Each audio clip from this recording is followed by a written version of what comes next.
tugiye kurebera hamwe ku ntambara bavuga ko ishobora kuba hagati y'u Rwanda n'Uburundi, turebe ko iyo ntambara ishoboka, tureba n'impamvu ishobora gushoboka, turebe n'impamvu ishobora kudashoboka. Byose turabirebera muri iki kiganiro tugiye kurambura.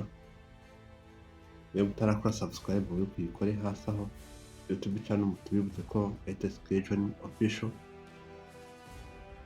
mu channel ibagezaho ibyegeranyo bitandukanye birimo ubusesenguzi kugira ngo abantu ibyo mudasobanukirwa babashe kubisobanukirwa, kugeza n'aho icyo mudasobanukiwe mushobora no kutubaza muri comment, tukaba twazabasubiza mu biganiro by'ubutaha biba bizakurikira ibi.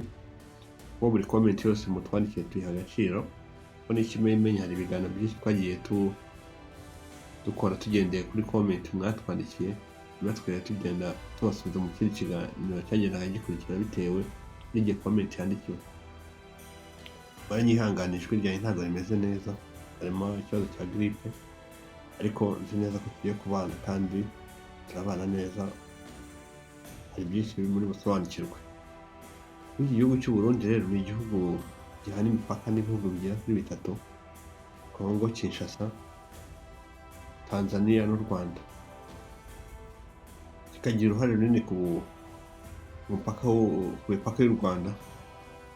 Ni igihugu gikora ku mipaka yo mu burengerazuba bw'u Rwanda, mu burasirazuba bw'u Rwanda ndetse no mu majyepfo y'u Rwanda. Kikaba igihugu tuvuga ururimi rumwe nk'ibisanzwe. Muri Kirundi n'Ikinyarwanda ntabwo ari indimi zitandukanye cyane, kuko ari indimi buri wese yavuga akumvikana n'undi bidakeneye kumufasha gusemura urwo rurimi. Ni ibihugu duhuriye mu mico cyane, kuko urebye Umurundi n'Umunyarwanda ntabwo babatandukanye cyane basanze ahantu runaka, uretse kumva wenda babatandukanye ku mvugo, bakavuga ati uyu ni Umurundi uyu ni Umunyarwanda, ariko ni abantu dufite amateka asa. Hari umuvandimwe rero wambajije ati igihugu cy'Uburundi ko kivuga ko gifite gahunda yo kudutera ku mipaka ya Kirundo, umupaka uhana imbibi n'uburasirazuba bw'u Rwanda, aho ni mu karere ka Bugesera, muri komine ya Busoni. Bavuze ngo baharunze intwaro nyinshi, bafite gahunda yo kuzatera u Rwanda. Uburundi ni kenshi bwagiye bugaragaza ko bufite gahunda cyangwa se bufitiwe gahunda yo kuzaterwa n'u Rwanda. U Rwanda ni kenshi rwabihakanye, aravuga ati ibi bintu Uburundi bukomeza kuvuga, ahubwo twakomeje kuganira ngo dushake inzira y'amahoro irambye kugira ngo dukomeze gukimbirana, kuko ntabwo dufite gahunda yo guterura Uburundi. Ariko Uburundi wenda reka tuganire hano, ngira akantu nongeramo hano kugira ngo ibintu bigende neza. Murabizi ko Uburundi burimo buritegura amatora, murabizi ko hagiye kuzahinduka referendum, ariko wenda bakabikora mu buryo bwabo, hakazahindurwa imyaka ya manda. I Burundi hajyaga haba manda y'imyaka 5, yarangira hagatorwa undi mu perezida, cyangwa se kandi habagaho na manda ebyiri. Habaga manda ebyiri, umuntu ashobora kuyobora imanda imwe akagira indi ya kabiri, mu gihe wenda yitwaye neza akaba yatorwa iyo manda, akaba yabiyobora imyaka 10. Uburundi rero burimo burashaka gushyiraho ukava kuri manda y'imyaka 5 ukajya kuri manda y'imyaka 7. Hari impamvu ndi bubihuze ibi bintu, n'ibi bintu birimo biratutumba byo kuvuga ngo Uburundi buzaterwa. Murabizi ko hari ingabo nyinshi zoherejwe muri Congo, zirahatsindirwa kandi zihatsindwa mu buryo abandi benshi batari biteze, bari bazi ko zigiye kurwana zikahakura intsinzi, bikarangira intsinzi batayibonye. Ibyo bintu biza kubyara umwuka mubi uri mu Burundi, yakubitana n'ubukene buri mu Burundi, wakubitana n'uko hari ibikorwa remezo cyane nka peteroli isa nkaho yikuwe n'umudamu wa Ndayishimiye, niwe uyifite mu biganza, n'isukari niwe umuntu uyifite mu biganza bye, niwe ufite ubushobozi bwo kwicuruza wenyine, nta wundi wemerewe kuyirangura mu mahanga ngo ayizane mu Burundi ayicuruze, kugira ngo wenda ibiciro bibe byagira gusa byakoroha, Rwanda rugufi rukabasha kwiba rwakigondera isukari kugira ngo nabo babashe kugira ubuzima bwiza, ariko bushingiye no ku biciro bitoya kugira ngo bagire ikintu bageraho. Barabizi ko Uburundi ni igihugu cyatakaje ifaranga ku ruhando mpuzamahanga, ifaranga ryataye agaciro ku buryo buteye ubwoba. Ni igihugu cyagiye kigaragara mu bintu byinshi bituma abarundi batiyumvamo ingoma ya Neva cyangwa se ya Evariste Ndayishimiye. Ni igihugu cyagiye kigaragaza isura itari nziza mu gihugu nyuma yo gutakaza abasirikare benshi, kugera no ku bajenerali bayoboye Uburundi bagiye batabyishimira bitewe n'ukuntu babonye ukuntu bahatakarije abasirikare, kandi bakareba ukabona na viziyo y'Uburundi itarimo iragaragara neza. Iyi ni systeme Ndayishimiye yagendaga anakoresha cyane, ugasanga afashe nk'abajenerali bamwe na bamwe arabafasha arabafunze, cyangwa se abasirikare bari munsi ya jenerali ugasanga arabafunze kugira ngo badakomeza kumubangamira, kuko babonaga ko ibyo arimo araganisha igihugu arimo aragishyira ahantu hatari heza. Ni kenshi Ndayishimiye yagiye agaragaza speeches, akagaragaza ukuntu ngo Uburundi burimo buragenda butera imbere, ariko mu by'ukuri yabivuga akabivuga mu buryo buri teori, ariko ku buryo ugiye mu bigaragara utabona ibikorwa by'ubukungu kuko yabivugaga. Yerekana ubuhinzi bwe, akerekana uburyo bakora imishinga y'amasazi, bakerekana uburyo ubundi hari imishinga yavugaga mu by'ukuri ukumva kuko ari imishinga ashyize imbere akayishyira mu bikorwa igashorwamo n'amafaranga.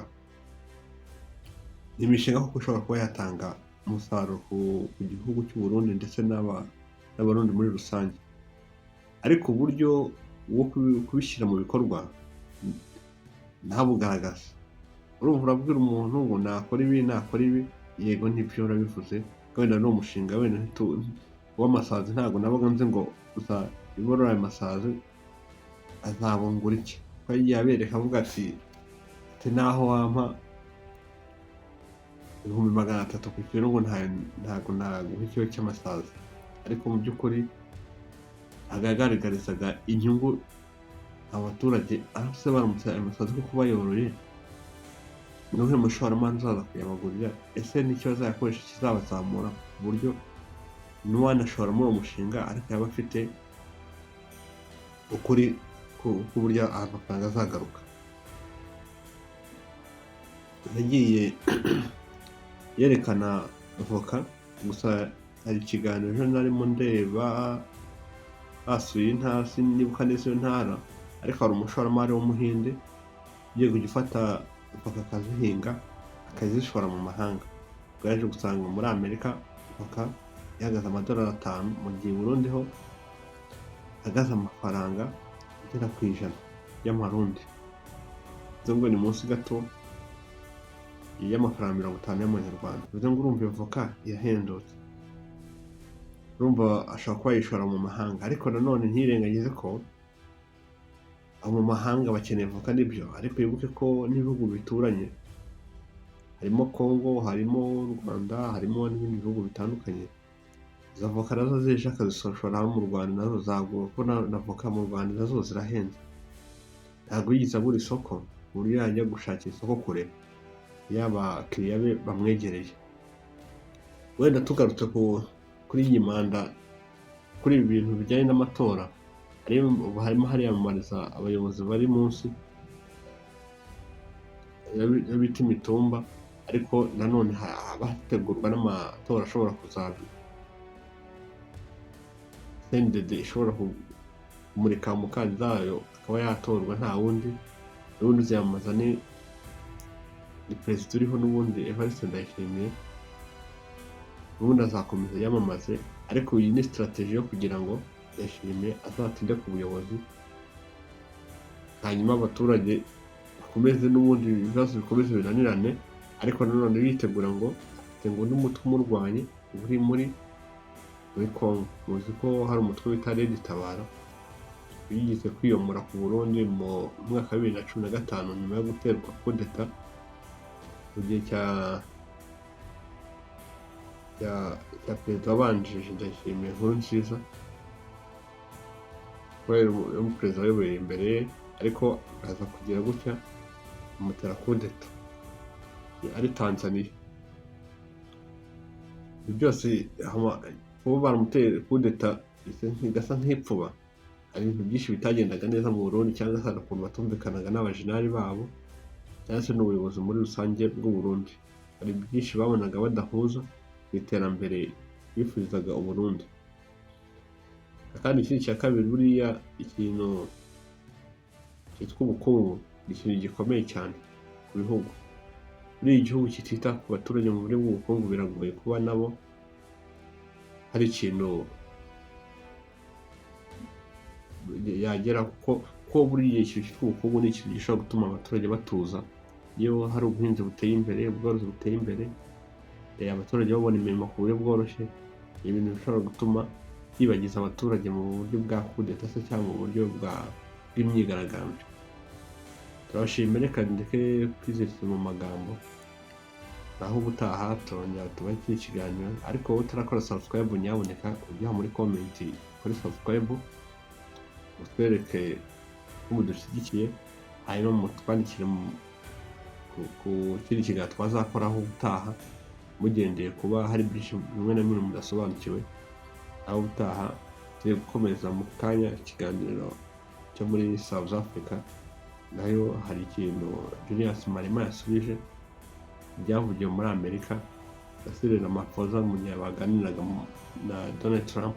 Nicyo tugiye kubageza mu kanya, ntimucikwe, nyaboneka kuri subscribe kugira ngo iki kiganiro kitagucika, nacyo kiri mu nzira. Murakoze, mu gihe byiza.